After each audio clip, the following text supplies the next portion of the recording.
big fan of aggression. He does not want you to feel comfortable, nor does he want you to ever feel like you have an opportunity to getting in on him. And couldn't really seal the deal against Lord Knight before, but let's see if he can change that around with Jerry here. I'm pretty sure that actually, yes, in their pools, Void beat Jerry. Oh, they're just getting looked. Yeah, they were just getting confirmation that they're good. They are definitely good. Yeah, Void was the one who actually put Jerry into losers, so we're going to see the run back from pools before.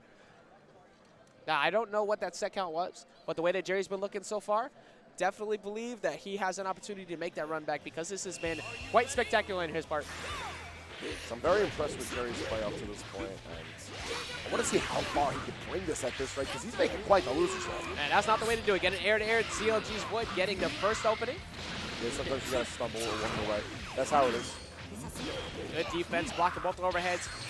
Void keeping him in that corner. You're trying to vanish out. That's your meter, and now you're going to get mixed yet again.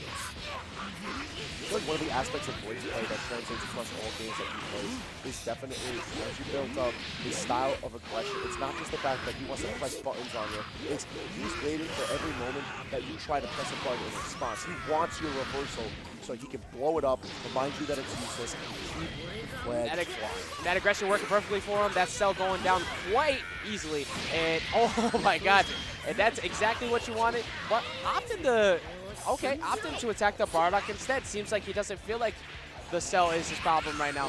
Very interested in this pick since everybody else has been going head hunting after that Kid Buu. I mean, listen, Bardock's a problem too. Getting rid of him, good decision. If you can do it, stop the string going. Hey, it's right working now, for him so far. Bringing him all the way over to the corner. Good defense on Void. Going for the overhead, not falling for it, and just stalling his way into victory. Now he has plenty of meters to cash this out. Hey, it worked out for him. I was confused by it. And now that's going to be a dead Bardock. Doesn't even need the whole cast and crew to come in to end it out.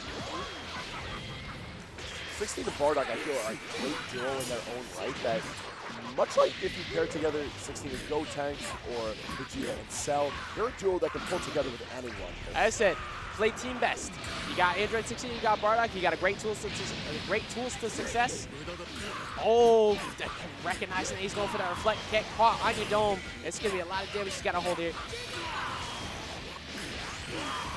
Going for Max, and that is all she wrote for Android 16. Look at how chaotic this damage is in the corner.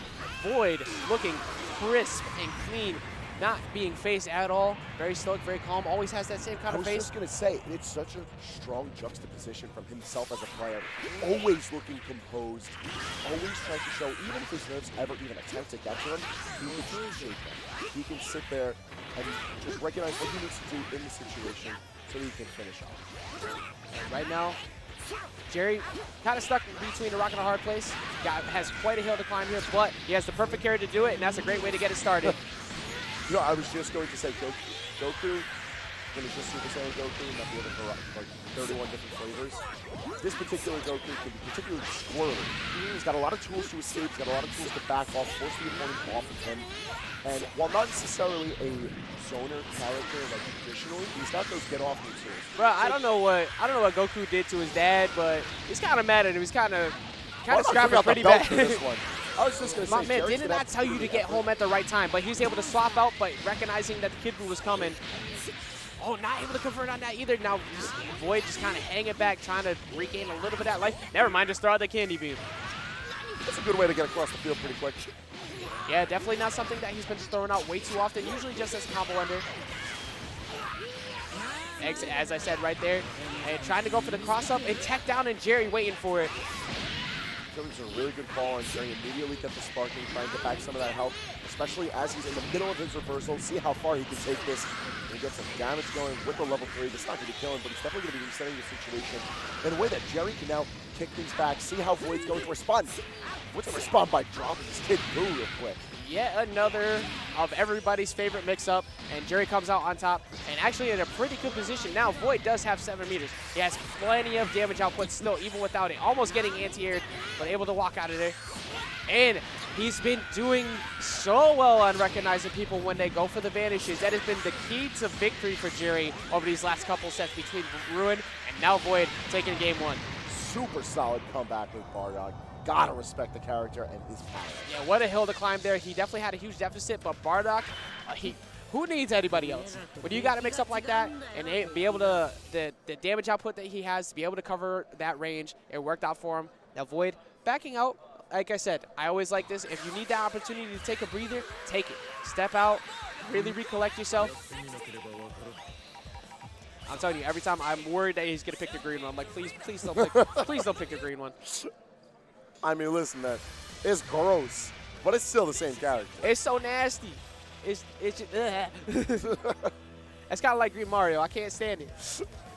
There's like a few colors in fighting games you just don't talk about. Yes. Arc System has a great way of having colors that look great, but then colors that should never have been seen by the human eye. Where are our DLC costumes? Why do I not have baseball, Yamcha, or any of this nonsense? Where's my Saiyan armor, Goku? Anyways, so we're going into game one here.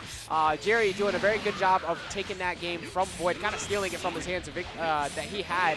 It was his game to lose. And now Jerry off to start here, getting the air to air again. Jerry really kicking up a notch. Void currently still stuck in all this nonsense.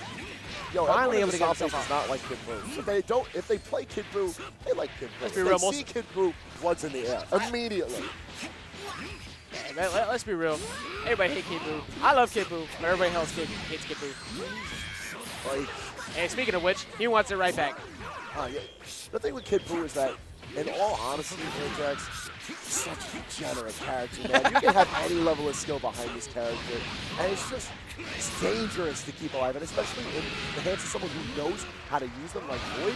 Get him out of here. I mean, you luckily, need to get him down. You know, they did remove the cross-up ball and all that other stuff that he had, so there was a few nerfs going Kid Buu's way, but Void showing why he's still a strong character, but Jerry not really caring at all about it.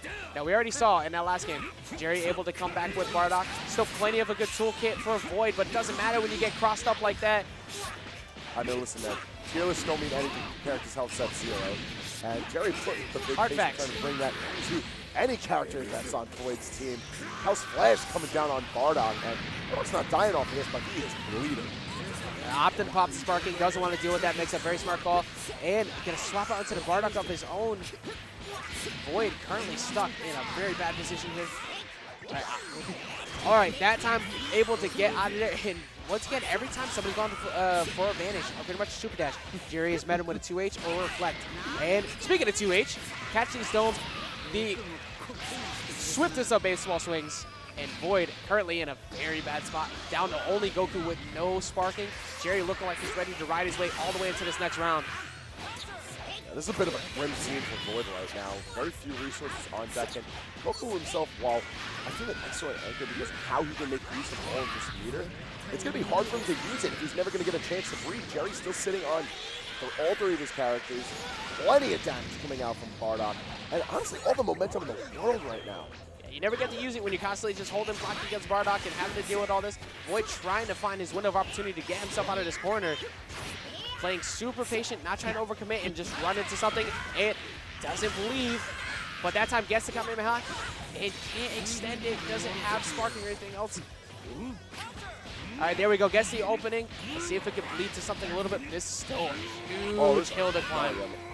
It's, like I was saying, it's a really good scene. And while he's putting up a case for it, it's such a, like, I don't want to say unwinnable. Nothing's unwinnable until all the health bars are down. Definitely not when that happens. That's going to be it. Jerry continuing this loser run. Like, you look at situations like these, and you can never count